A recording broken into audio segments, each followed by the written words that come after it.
So pretty efficient. Also guys, very important reminder, around the city center there is some thieves, pickpockets, gypsies. Okay, so please always watch out when you take photos. Also don't get into any kind of scams with the people here, so just try to avoid any contact with the strange, funny looking people. Okay, so just a heads up. So just watch your backs.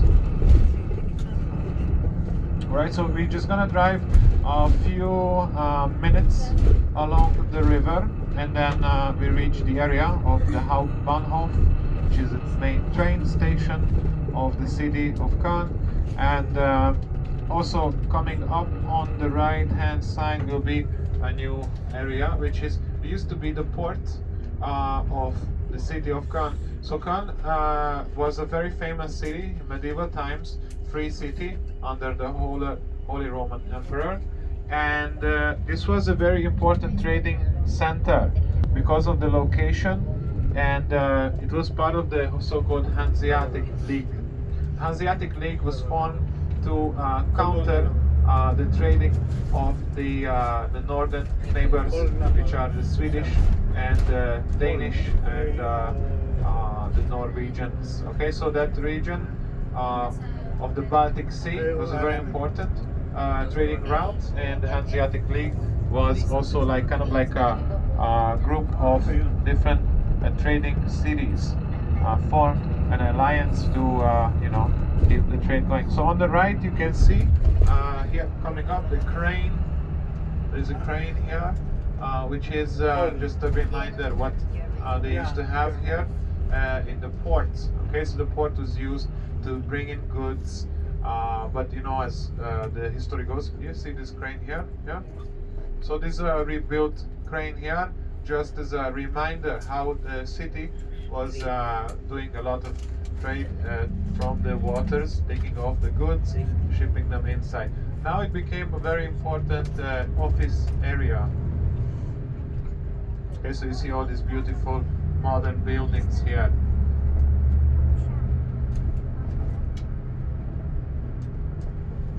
Already you might be able to see coming up in distance the black towers is the cathedral of Cologne. Okay, so this used to be one of the tallest buildings in Europe in the 19th century, and actually it took a very long time to build, more than 4 centuries. You might ask why?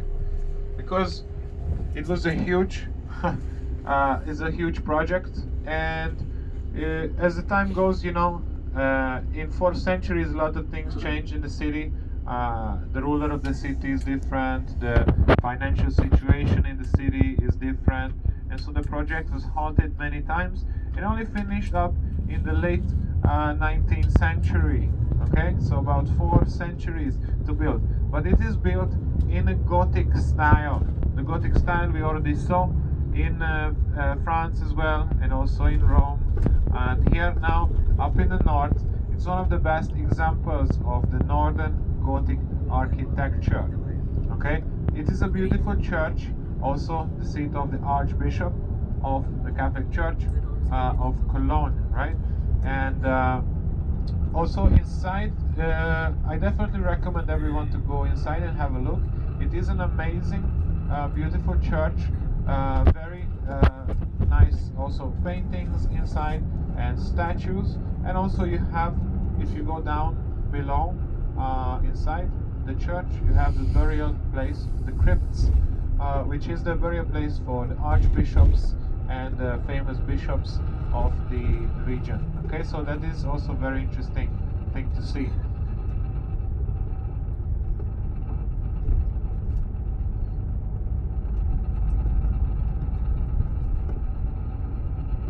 So as you guys can see, everything is kind of brand new here. So everything is built after 1945.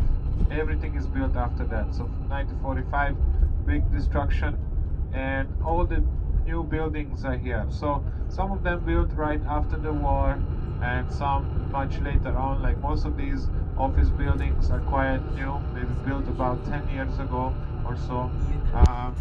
And here is a strange building. It is the Chocolate Museum. This here on the right is the Chocolate Museum of Cologne.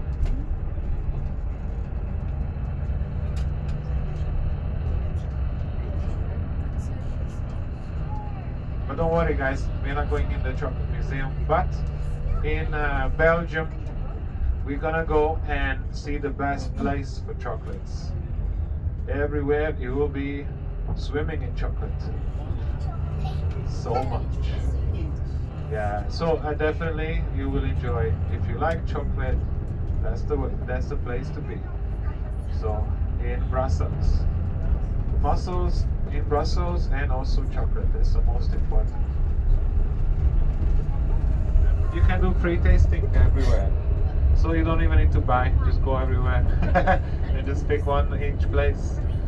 Okay, so after leaving the tunnel we'll be arriving next to the church, okay, Kölner Dom. And once we get off the bus, I will walk you to the entrance, the front of the church. And I'll give you some directions, which way to go and what to do in your free time. You can spend very well here. So we have plenty of time. We're going to stay here until 3 o'clock. So we have 3 hours, guys. Plenty, huh? So whenever you want, you have your lunch. There's many nice restaurants in the area, bars. If you just want to sit out in a nice cafe, also very good by the dome itself. You also have it. And also here you can see is a theater in here. And then across the bridge on the other side is the huge building. It's the Hauptbahnhof, the main station, central station of the city of Cologne. Alright, so right next to the area of the church, we're going to get off the bus, and our pickup place will be the same spot. Okay, so only thing you have to remember is where we're gonna get off and on the bus. The rest, you just have to have fun, go around. So actually the interesting part, which is you want to see now, it's all located in walking distance. You don't have to go too far because everything is condensed into one area. Wow, yun na yung kwan. Okay, you can also see this amazing church. 5 days mandatory, tapos yung 10, pwedeng gamitin mo, pwedeng hindi.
Okay lang.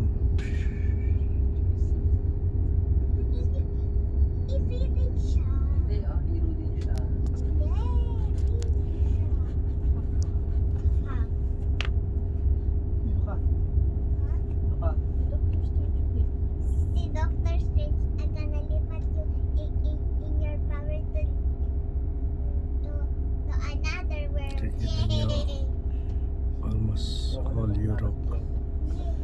Meron mga